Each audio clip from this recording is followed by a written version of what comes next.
What's going on, YouTube? How you doing? Kensou here once again. Granblue Fantasy Versus Rising. We just had an open beta, crossplay at that. And do I have some words about this game? Let's get into it and let's talk about some Granblue Rising. So already off rip, I want to tell you guys, first and foremost, I have not played Granblue since season 1.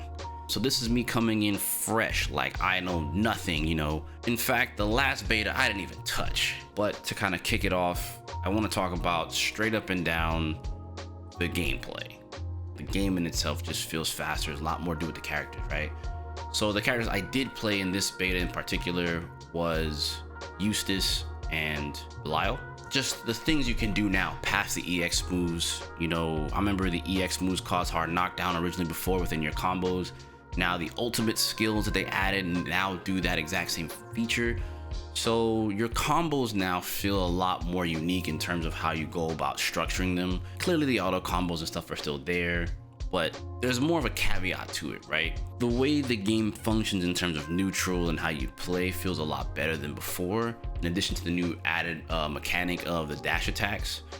And I believe it's universally all the dashing light attacks or dashing L's actually adds, like, I think it's like +2 or so on block. It's like +2 or +3 frames on block, which is really neat.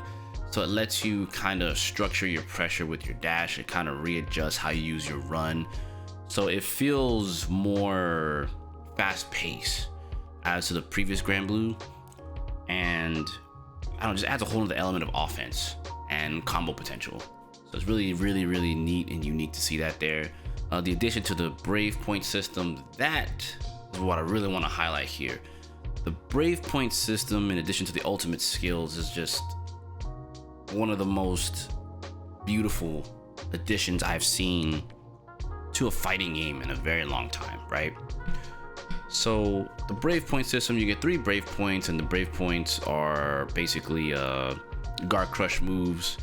And if you have, you know, an extra set of meter, you can spend another meter on top of the crystal that you spend for the Brave Point to extend your combos and kind of keep the opponent like alert.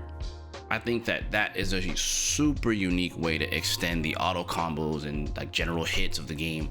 So it makes it feel like every hit has impact. Every hit has, you know, a layer of importance now, as opposed to just kind of fishing around for like normal hits and like single hit confirms, which is still cool too. But having this there opens up so much more.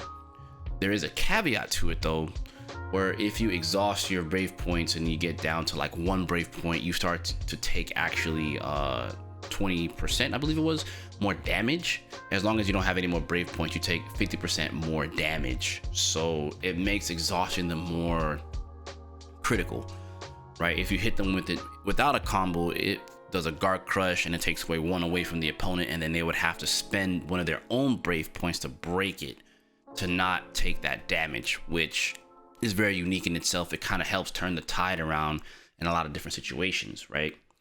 But the neat thing is, you know, they would basically have to spend 1 to get it, you know, to break away from it. Additionally, you know, the rules around that, if you use your Skybound art or your super, as long as you hit with the full cinematic, you will regain 1 Brave Point back. So I'm like, wow, they've really thought about this system. So it adds a layer of risk reward, more depth with the Brave Points at the higher levels of play, where it's an intermediate and lower.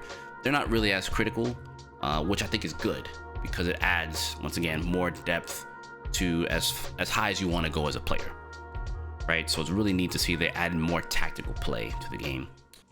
Moving forward, I want to talk about connectivity and the lobbies.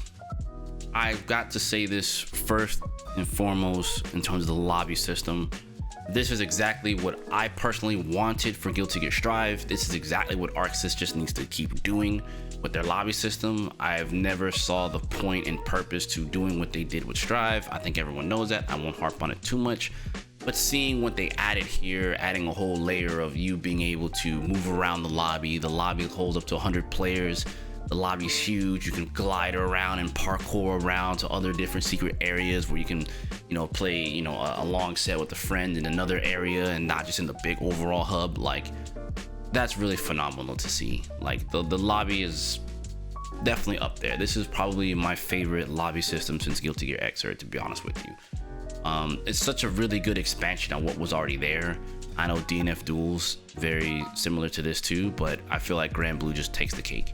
And this is probably the best ArcSys lobby system, hands down. Man, the rollback on this game is great.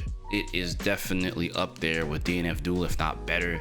In fact, I'll be the one to say I think the rollback in this game is even better than Guilty Gear Strive, like leaps and bounds. And I've already said DNF is even better than that, so this just feels like an expansion or even more of an upgrade to what they already had in DNF Duel, so I'm really happy to see that. I was able to test, connectivity across the world, was able to play friends from Europe just fine, no major issues. Japan seems to be more the same, but it can hiccup here and there, but it's looking like it's getting better. I can imagine on full release, they're gonna most likely do what they can and make the online connectivity even better, obviously, right? It's still a beta.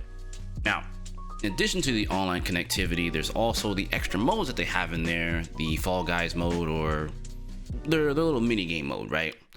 Like that mini game mode is so good to play whenever you're just done, getting your matches in and you just want to just vibe out and enjoy yourself and just play like another mode. It gives you more to like look forward to while playing the game outside of just the typical story mode and the raid modes and the stuff that they already have that's already there, right? But this extra mode just gives you another reason to turn it on. I'm sure they'll have seasonal events, they'll probably have crossover, things like that, but that mode is extremely fun. Like, I think once again they're knocking it out the park with this extra mode, because it gives you more of an incentive to play the game outside of just the fighting portion.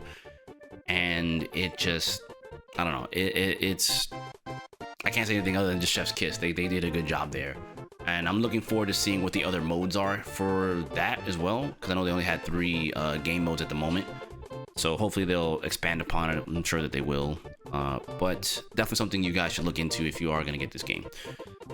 With that being said, verdict here: Avengers Endgame, in my personal opinion, Granblue Fantasy Versus Rising is looking to be a great fighting game. Like, it shocked me how good this game was.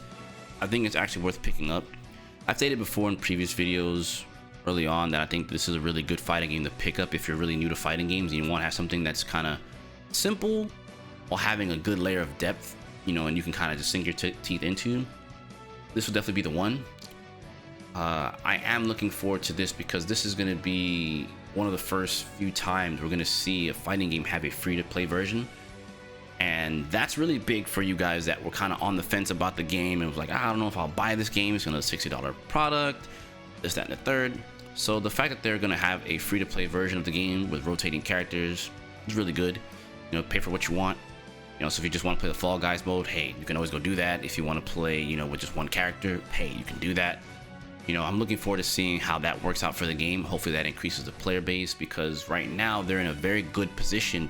I can't wait to see what else they got in store. Will I be getting it? Absolutely. But I definitely wanted to bring this game to the limelight here on this channel, because I think this game honestly has deserved a fair shake. I was very happy to see it at EVO previously, but I think now, yes, this game is a whole lot of yes. This game is a whole lot of yes. So hopefully this video got you interested. Hopefully you guys check it out when it does come out. If you weren't able to play the open beta, it does drop, I believe, December 14th. So that's not too long from now. So with that being said, I'm gonna get up out of here. Before I do, those of you that watch the videos are not all subscribed, so do your boy a solid, hit the subscribe button. Keep up with the channel, notification bell as well, so you can keep up with what's going on here on the channel. It'd be great if you did. Help support your boy. But with that being said, let me know how you guys feel about this game in the comments below. For those that got a chance to try the open beta, let me know how you're feeling. Who were you playing? Were you playing Useless as well? Were you out there with the guns, doing the grenades and stuff? Were you playing Bilal like me? Maybe you're playing Gran? I don't know. Talk to me in the comments below. Who's your favorite character as well? Talk to me. Let me know. And I will catch you guys in the next video. Take care. Peace.